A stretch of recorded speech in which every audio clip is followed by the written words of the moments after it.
Hello, I'm Paige Peterson, board member of the National Council on U.S. Arab Relations and Executive Vice President of the Huntsman Cancer Foundation.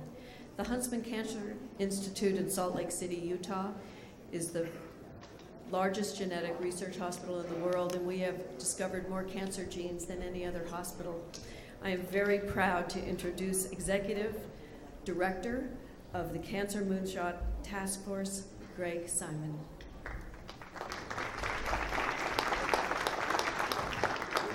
Good morning, everybody, and distinguished guests. I'm especially proud today to represent Vice President Biden here. A century ago, my father's father was in a wave of refugees, although he didn't think of himself as a refugee, but he was leaving the turmoil of the Ottoman Empire in Lebanon and moved to the American South, to Georgia.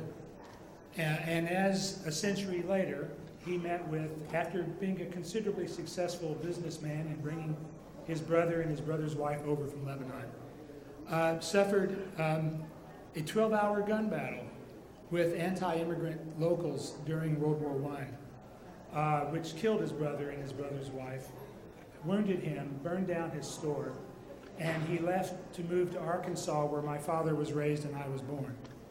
Despite that, my grandfather became one of the most involved citizens in my hometown. He never missed a city council meeting in 40 years, but he never ran for office because he said, I don't want anybody else telling me what to do. Sure, it sounds familiar. He also petitioned all of Congress and the Roosevelt White House with a broadsheet that I have today, talking about the need for cotton subsidies to get farmers enough money to help everybody else in the South have money to get out of the Depression. And he went to Washington and met with a staffer for President Roosevelt, a story he told me every Sunday after dinner, my entire youth, much to my mother's chagrin. So it was one of my proudest moments 20 years ago when I was the Chief Domestic Policy Advisor to Al Gore in the White House to address for the first time a group of Arab Americans coming to the White House and thinking how proud my grandfather would have been that his grandson was able not just to visit the White House, but to represent the White House. And now, 20 years later, I find myself doing the same thing regarding the cancer moonshot. In the State of the Union, President Obama asked Vice President Biden to start a cancer moonshot based on the Vice President's passion that we're at a moment in time when we can truly make a difference in our experience of cancer, that we can turn deadly cancers into chronic diseases, and we can turn chronic cancers into cures, given where we are in the history of our fight against cancer. Nixon started the first war on cancer in 1971. And you have to admire the courage, because they had no army for that war, they had no weapons for that war, they had no strategy for that war. The double helix structure had only been discovered 16 years earlier. So we knew very little about the genome and about the genomic causes of cancer.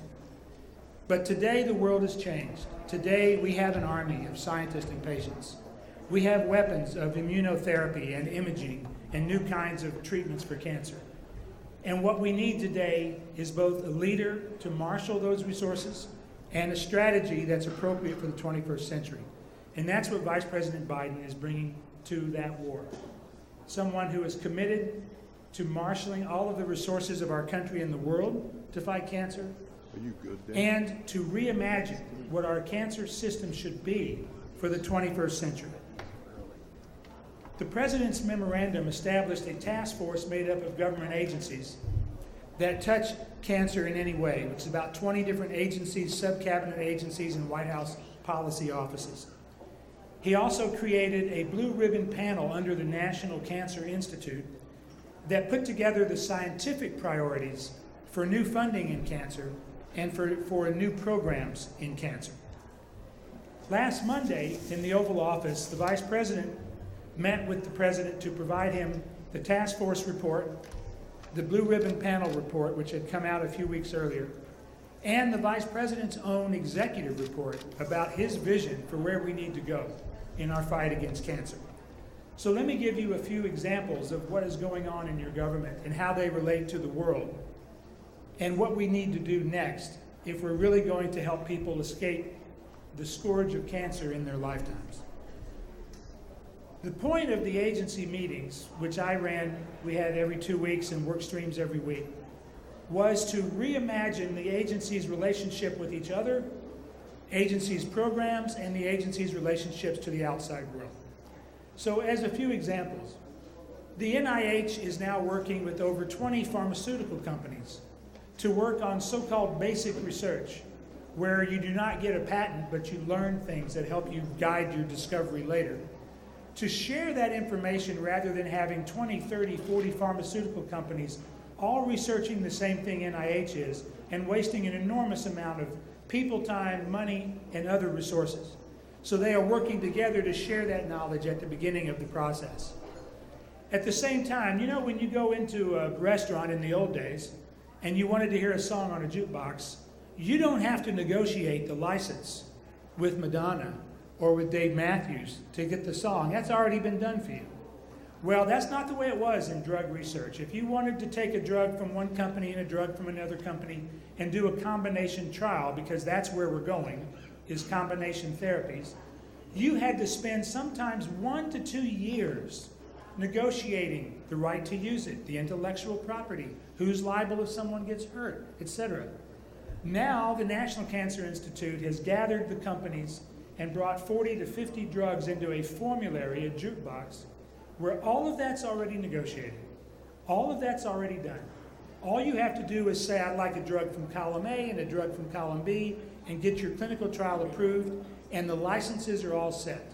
It saves literally a year of time, which, if you're in a cancer where you only have 6 months, literally is a lifetime. One of my favorite projects involves the Veterans Administration, the Department of Defense, and IBM Watson. So the Veterans Administration is the largest hospital in the world. They have a lot of people with cancer. You wouldn't know it, I didn't know it, until a man walked in my office and told me. But at the Walter Reed Murtha Cancer Center in Rockville, Maryland, we have one of the most sophisticated sequencing facilities in the world. So they have agreed to sequence the tumors of the VA cancer patients for free in their lab in Rockville, which can do a surgery for the tissue and characterize it within 30 minutes. They even have an elevator built from the surgery lab to the pathology lab, which are built right over each other. That tumor sequence then becomes vital to understanding the cancer and the therapy. Well, IBM Watson supercomputer team came to see me and said, we want to help, what can we do? And I said, well, how good are you at analyzing tumor sequences? And they said, well, Watson has read all the medical literature in the world, which no doctor will ever do. So Watson agreed to do it for free for 2 years, to take the results of the sequence and within a day generate the therapeutic options for the treating physician. So instead of weeks to get something biopsied and analyzed, weeks to understand what that means, and weeks to research what you do, we now have managed to squeeze that into a matter of days.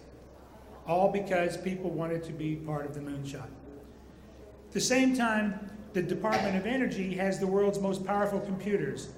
Now, I can't understand what I'm about to say, but they can do 1,000,000 billion calculations per second. 1,000,000 billion calculations per second. And I still can't figure out what's the fastest way to the metro when I leave my driveway.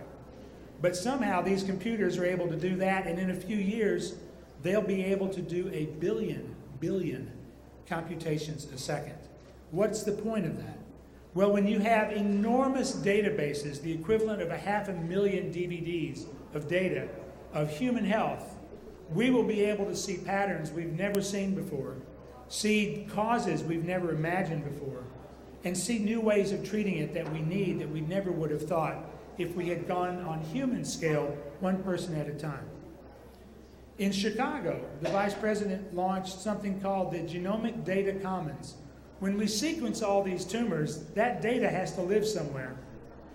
Now it lives in a commons in Chicago, where the DNA sequences of tumors of 32,000 people have been deposited since June. 5 million times that database has been accessed for research since June. That is a phenomenal thing. That is a life-changing thing for a researcher.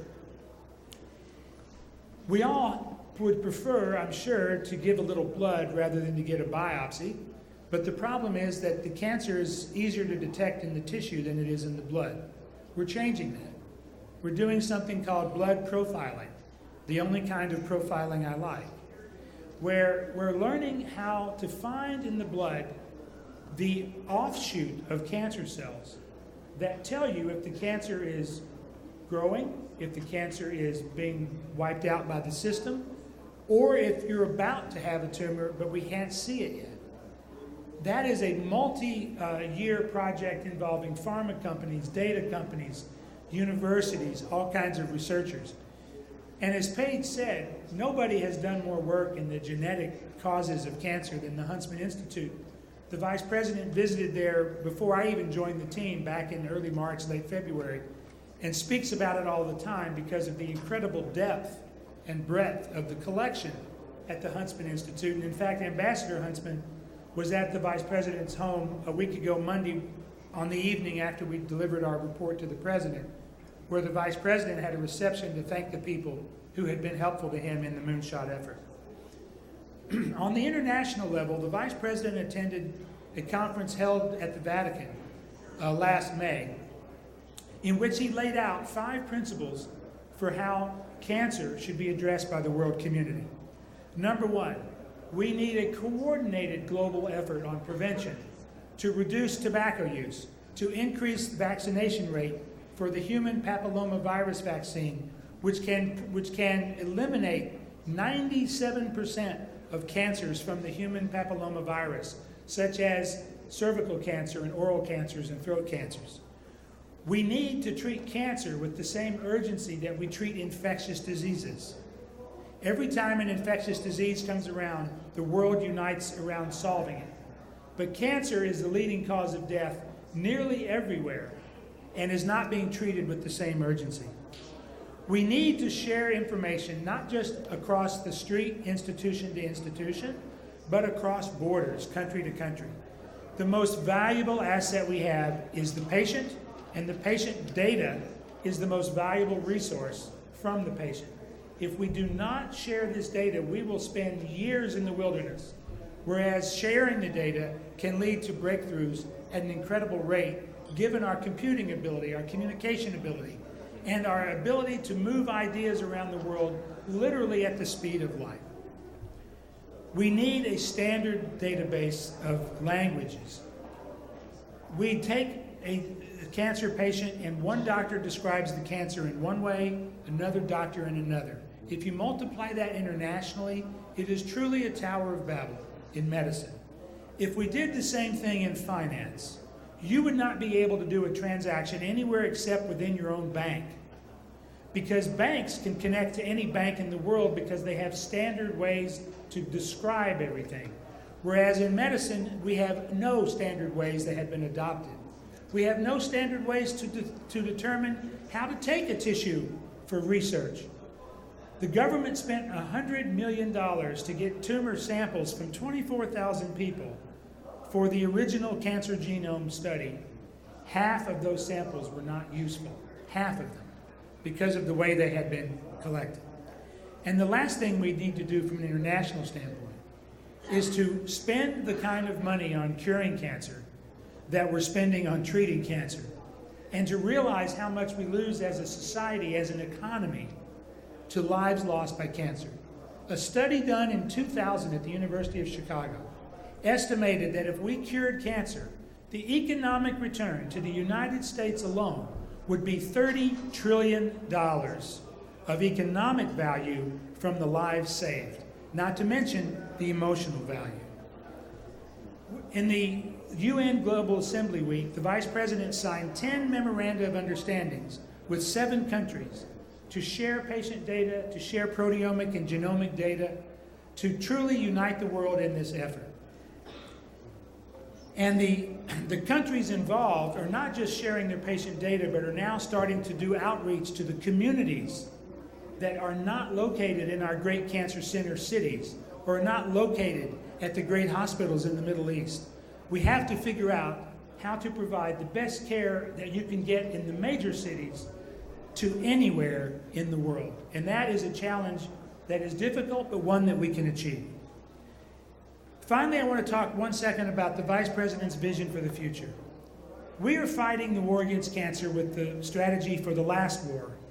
Our research system, not just in the United States, but the world, is basically derived from what we did after World War II, which is government-funded university research. But that focused on the individual and on the individual institution, when today we live in an interconnected world that requires teams and collaboration. We need to be able to fund younger people. The NIH average age of person who gets a grant is 42. The average age at which someone does the work they get a Nobel Prize is 33. We are losing geniuses by making them wait 20 years to get their first government grant. And more importantly, we need to take chances. We need to be bold. And our current system does not reward boldness. It rewards going down the middle of the road. But nothing really, truly revolutionary started by going down the middle of the road. We need to be able to redesign our system to reward bold ideas, team science, and collaboration. When the uniforms come off and the flags are folded at the end of the day, we're all engaged in one war, to live our lives the way we'd like to live our lives, as long as possible, as healthily as possible. That is why we are not starting a new war on cancer with Vice President Biden's Moonshot. We are working to end the war on cancer that we've been fighting since the Egyptians. So I'm hoping that all of you will take this to heart, and wherever you work, wherever you are associated, reimagine your future with what we call the Moonshot theme, which is do twice as much in half the time. Thank you so much.